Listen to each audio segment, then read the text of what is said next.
बुद्ध का मार्ग, दुख से मुक्ति की यात्रा। गौतम बुद्ध का जीवन एक प्रेरणा की कहानी है जो हमें दुख और परेशानियों से मुक्ति के लिए एक मार्ग प्रदान करता है। उनका जन्म करीब 563 ईसा पूर्व लुम्बिनी, वर्तमान नेपाल में सिद्धार्थ के नाम से हुआ था। सिद्धार्थ एक राजकुमार थे, लेकिन उन्होंने भौतिक सुख सुविधाओं को त्याग कर आत्मज्ञान की खोज में निकलने का निर्णय लिया। प्रारंभिक जीवन सिद्धार्थ के माता पिता ने उन्हें सभी सुख सुविधाएं दी थीं ताकि वे एक सुखद जीवन जी सकें। लेकिन जब सिद्धार्थ ने एक दिन अपने महल से बाहर जाकर संसार को देखा तो उन्हें दुख, बुढ़ापे, बीमारी और मृत्यु का सामना करना पड़ा। इन दृश्यों ने उनके मन में गहरे सवाल खड़े कर दिए। जीवन का असली अर्थ क्या है? क्या सुख केवल भौतिक चीजों में है? साधना का आरंभ इन सवालों के उत्तर खोजने के लिए सिद्धार्थ ने घर परिवार को त्याग दिया और एक साधक का जीवन अपनाया।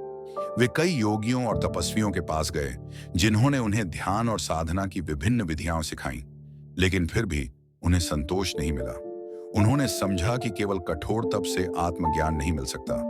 बुद्धत्व की प्राप्ति अंततः सिद्धार्थ ने बोध गया में बोधि वृक्ष के नीचे ध्यान लगाने का निर्णय लिया। उन्होंने संकल्प किया कि जब तक उन्हें सत्य नहीं मिल जाता वे वहां से नहीं उठेंगे।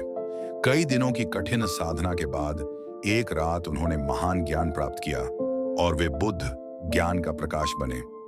बुद्धत्व की प्राप्ति के बाद उन्होंने समझा कि दुख का कारण तृष्णा और अनित्य है।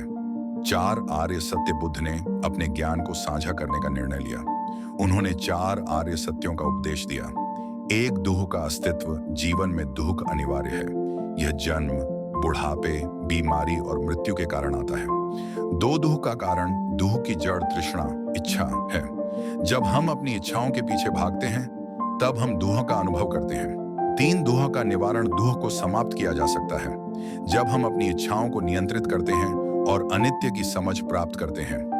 8फोल्ड मार्ग, दुख से मुक्ति के लिए बुद्ध ने एक मार्ग दिखाया जिसे 8फोल्ड मार्ग कहा जाता है। दृष्टिकोण, सही संकल्प, सही वाणी, सही कर्म, सही आजीविका, सही प्रयास, सही ध्यान और सही सम्यक दृष्टि शामिल है। जीवन का उद्देश्य, बुद्ध ने सिखाया कि जीवन का उद्देश्य केवल सुख की खोज नहीं है, बल्कि दुख से मुक्ति और आत्मज्ञान प्राप्त करना है। वे कहते थे कि जब हम अपने भीतर की इच्छाओं और विकारों को पहचान लेते हैं, तभी हम सच्ची शांति और संतोष पा सकते हैं। बुद्ध ने अपनी शिक्षाओं को फैलाना शुरू किया। उन्होंने अनेक शिष्यों को शिक्षित किया जो उनके मार्ग पर चलने लगे। उनके उपदेशों ने समाज में गहरा प्रभाव डाला। उन्होंने जाति, वर्ग और धर्म के भेदभाव को समाप्त करने की दिशा में काम किया। बुद्ध की शिक्षाएं मानवता के लिए एक अमूल्य धरोहर बन गईं। बुद्ध की विरासत, गौतम बुद्ध का जीवन एक यात्रा है जो हमें सिखाता है कि दुख से मुक्ति संभव है। उनके उपदेश आज भी लोगों के लिए प्रेरणादायक हैं।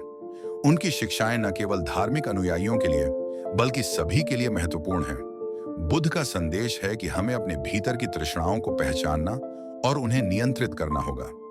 बुद्ध की विरासत, गौतम बुद्ध का जीवन एक यात्रा है जो हमें सिखाता है कि दुख से मुक्ति संभव है। उनके उपदेश आज भी लोगों के लिए प्रेरणादायक हैं। उनकी शिक्षाएं न केवल धार्मिक अनुयायियों के लिए बल्कि सभी के लिए महत्वपूर्ण हैं। बुद्ध का संदेश है कि हमें अपने भीतर की तृष्णाओं को पहचानना और उन्हें नियंत्रित करना होगा।